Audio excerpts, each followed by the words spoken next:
ANM ನ್ಯೂಸ್ಗೆ ಸ್ವಾಗತ.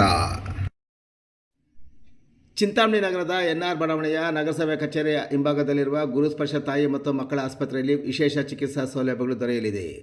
ಮಕ್ಕಳ ತಜ್ಞರಾದ ಡಾಕ್ಟರ್ ಕಲ್ಯಾಣ್ ಎಸ್ ಜಿ ವಾರದ 7 ದಿನಗಳಲ್ಲಿ ಮಕ್ಕಳ ತುರ್ತು ಚಿಕಿತ್ಸೆ ಜೊತೆಗೆ ಪ್ರತಿದಿನ 7 ರಿಂದ ಮಧ್ಯರಾತ್ರಿ 12 ಗಂಟೆವರೆಗೂ ಕಾರ್ಯನಿರ್ವಹಿಸಲಿದ್ದಾರೆ.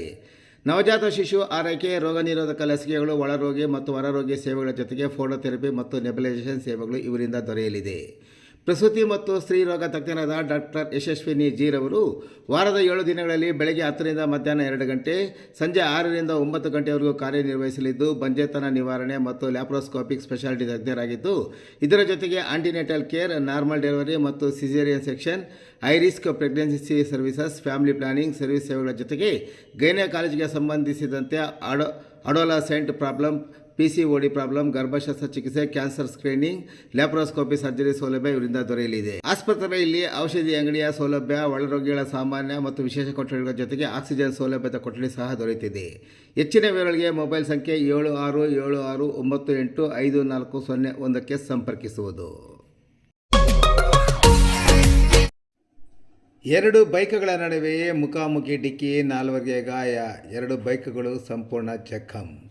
ಚಿಂತಾಮಣಿ ತಾಲೂಕಿನ ಚಿಂತಾಮಣಿ ಬಟ್ಲಳ್ಳಿ ಮುಖ್ಯ ರಸ್ತೆಯ ಮಿಂಡಿಗಲ್ ಗೇಟ್ ಸಮೀಪ 2 ಬೈಕ್ಗಳ ನಡುವೆ ಮುಖಾಮುಖಿ ಡಿಕ್ಕಿ ಸಂಭವಿಸಿದ್ದು, 4 ಗಾಯಗೊಂಡಿದ್ದು, 2 ಬೈಕ್ಗಳು ಜಖಂಗೊಂಡಿರುವ ಘಟನೆ ನಡೆದಿದ್ದು, ಘಟನೆಗೆ ಸಂಬಂಧಿಸಿದಂತೆ ಬೈಕ್ ಸವಾರ ಜಯಪ್ರಕಾಶ್ ನೀಡಿದ ದೂರಿನ ಮೇಲೆ ಕೆಂಚಾರಹಳ್ಳಿ ಪೊಲೀಸ್ ಠಾಣೆಯಲ್ಲಿ ಪ್ರಕರಣ ದಾಖಲಾಗಿದೆ.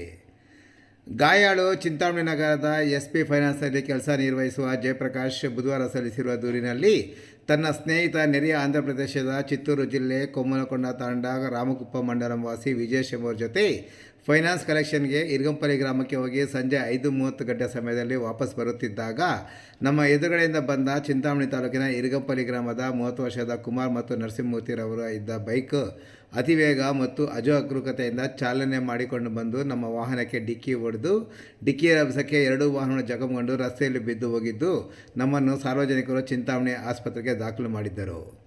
ಅಪಘಾತದಲ್ಲಿ ನಾನು ಮತ್ತು ನನ್ನ ಬೈಕ್ ಚಾಲನೆ ಮಾಡುತ್ತಿದ್ದ ವಿಜೇಶ್ ಗಾಯಗಳಾಗಿದ್ದು, ನಮಗೆ ಡಿಕ್ಕಿ ಹೊಡೆದ ಕುಮಾರ್ ಮತ್ತು ನರಸಿಂಹಮೂರ್ತಿರವರಿಗೂ ಸಹ ಗಾಯಗಳಾಗಿದ್ದು, ನಮಗೆ ಡಿಕ್ಕಿ ಹೊಡೆದ ಕುಮಾರ್ ವಿರುದ್ಧ ಕಾನೂನು ರೀತಿ ಕ್ರಮ ಕೈಗೊಳ್ಳುವಂತೆ ನೀಡಿದ ದೂರಿನ ಮೇಲೆ ಕೆಂಚಾರಹಳ್ಳಿ ಠಾಣೆಯಲ್ಲಿ ಪ್ರಕರಣ ದಾಖಲಾಗಿ ತನಿಖೆ ಮುಂದುವರೆದಿದೆ.